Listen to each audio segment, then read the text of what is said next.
యోహాను సువార్త 16వ అధ్యాయము. మీరు అభ్యంతర పడకుండవలనని ఈ మాటలు మీతో చెప్పుచున్నాను. వారు మిమ్మును సమాజ మందిరములో నుండి వెలివేయుదురు. మిమ్మును చంపు ప్రతివాడు తాను దేవునికి సేవ చేయుచున్నానని అనుకుని కాలము వచ్చుచున్నది.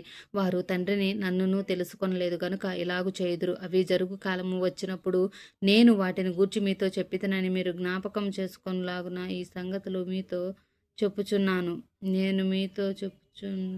నేను మీతో కూడా ఉంటిని గనుక మొదటనే వీటిని మీతో చెప్పలేదు. ఇప్పుడు నన్ను పంపిన వారిని యొద్దకు వెళ్ళుచున్నాను. నీవు ఎక్కడికి వెళ్ళుచున్నావని మీలో ఎవడునూ నన్ను అడుగటలేదు. కానీ నేను ఈ సంగతులు మీతో చెప్పినందున మీ హృదయము దుఃఖముతో నిండి ఉన్నది. అయితే నేను మీతో సత్యము చెప్పుచున్నాను. నేను వెళ్ళిపోవటం వలన మీకు ప్రయోజనకరము. నేను వెళ్ళని ఎడల ఆదరణకర్త మీ యొద్దకు రాడు. నేను వెళ్ళిన ఎడల ఆయనను మీ యొద్దకు పంపుదును. ఆయన వచ్చి పాపమును గూర్చి, నీతిని గూర్చి, తీర్పును గూర్చి, లోకమును గూర్చి ఒప్పింపచేయును. లోకులు నా యందు విశ్వాసం ఉంచలేదు కనుక పాపమును గూర్చి నేను తండ్రి యొద్దకు వెళ్ళుట వలన మీరిక నన్ను చూడరు. కనుక నీతిని గూర్చి ఈ లోకాధికారి తీర్పు పొంది ఉన్నాడు కనుక తీర్పును గూర్చి ఒప్పుకొనజేయును. నేను మీతో చెప్పవలసినవి ఇంకనూ అనేక సంగతులు కలవు, కానీ ఇప్పుడు మీరు వాటిని సహింపలేరు.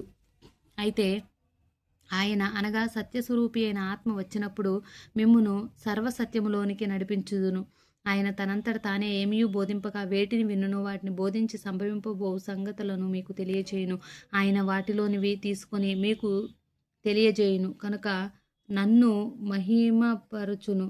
నా తండ్రికి కలిగి ఉన్నవన్నీ నావి. అందుచేత ఆయన నా వాటిలోనివి తీసుకొని మీకు తెలియచేయునని నేను చెప్పితిని.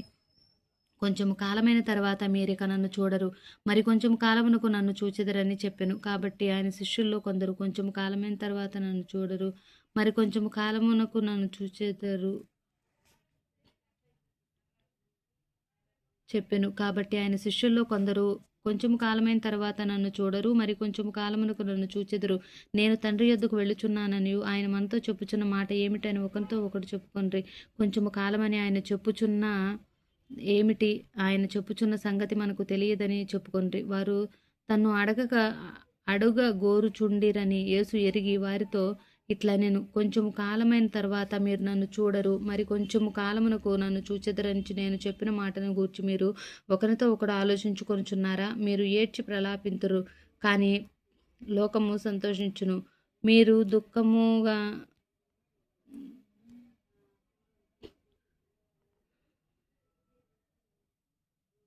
దుఃఖింతురు గాని మీ దుఃఖమును సంతోషమగునని మీతో నిశ్చయముగా చెప్పుచున్నాను.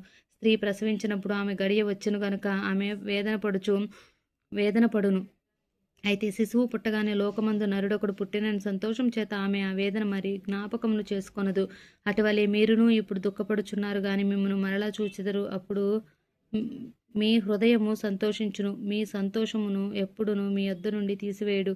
ఆ దినమున మీరు దేని గూర్చియు నన్ను అడుగురు. మీరు తండ్రిని నా పేరిట ఏమి అడిగినను ఆయన మీకు అనుగ్రహించును. మీతో నిశ్చయముగా చెప్పుచున్నాను, ఇదివరకే మీరేమీ నా పేరిట అడగలేదు. మీ సంతోషమును పరిపూర్ణమగినట్లు అడుగుడి, మీకు దొరుకును. ఈ సంగతులు గూఢార్థం మీతో చెప్పితిని. అయితే అనేక జనములు అయితే నేనిక ఎన్నడూను గూఢార్థముగా మీతో మాటలాడక తండ్రిని గూర్చి మీకు స్పష్టంగా తెలియజెప్పు గడియ వచ్చి ఉన్నది. ఆ దినమందు మీరు నా పేరిట అడుగుదురు, కానీ మీ విషయమై నేను తండ్రిని వేడుకొందునని మీతో చెప్పుటలేదు. మీరు నన్ను ప్రేమించి నేను దేవుని యొద్ద నుండి బయలుదేరి వచ్చితనని నమ్మితిరి గనుక తండ్రి తానే మిమ్మను ప్రేమించుచున్నాడు. నేను తండ్రి యొద్ద నుండి బయలుదేరి లోకమునకు వచ్చి ఉన్నాను, మరియు లోకమును విడిచి తండ్రి యొద్దకు వెళ్ళుచున్నాను అని వారితో చెప్పెను. ఆయన శిష్యులు, ఇదిగో ఇప్పుడు నీవు గూఢార్థముగా ఏమీ చెప్పగా స్పష్టంగా మాట్లాడుచున్నావు. సమస్తమును ఎరిగిన వాడవును, ఎవడునూ నీకు ప్రత్యుత్తరము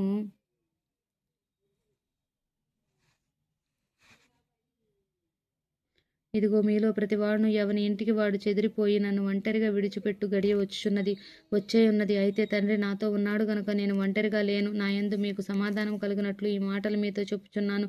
లోకంలో మీరు శ్రమ కలుగును, ఆయనను ధైర్యము తెచ్చుకొనుడి, నేను లోకమును జయించి ఉన్నానెను. ఆమేన్.